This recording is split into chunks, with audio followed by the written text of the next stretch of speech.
引き続き、西尾さんよろしくお願いいたします。よろしくお願いします。今度は、五葉松、はい。最初から、私が、質問するよりも、直接西尾さんにちょっとお願いできたらと思うんですが、そうです。はい、よろしくお願いいたします。はい、すいません、お願いします。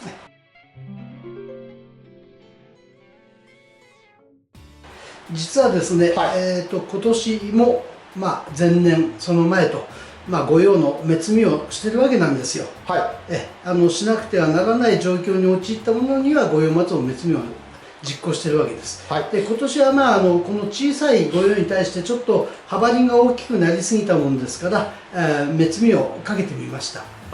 これが5月30日にかけたものなんですが、やはりもう、1ヶ月近く、6月の20日ぐらいには2本目がポツポツと出始めまして、今ここで映像を撮ってる状態の時にはもう完全に2番目がはっきりして映っ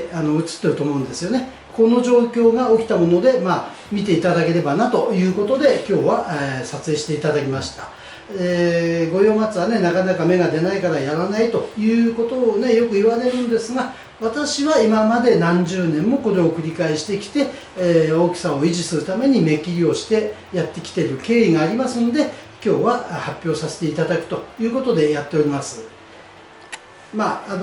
条件としてはね、やはり葉数を減らすということが条件なんですがね、葉数を多く残して切りますと出にくくなりますから、やはりこれなんかは私なんかするとまだ葉が多い方なんですけれども、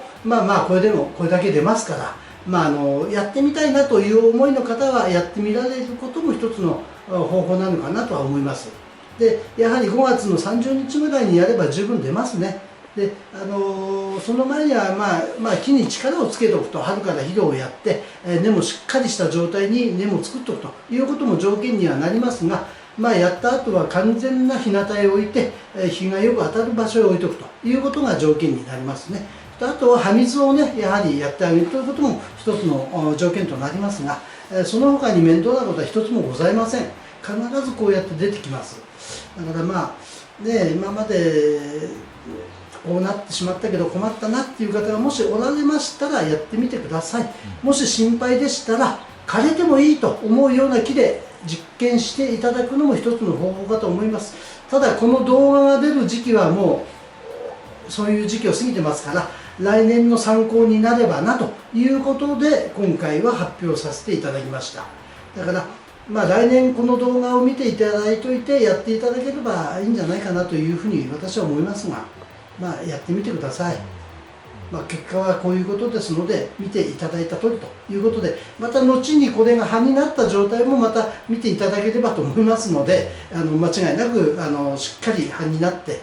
育っていきますから。ただ御用の場合はですね、これは今年ちょっと早めにやってますから葉にはなるだろうと思います。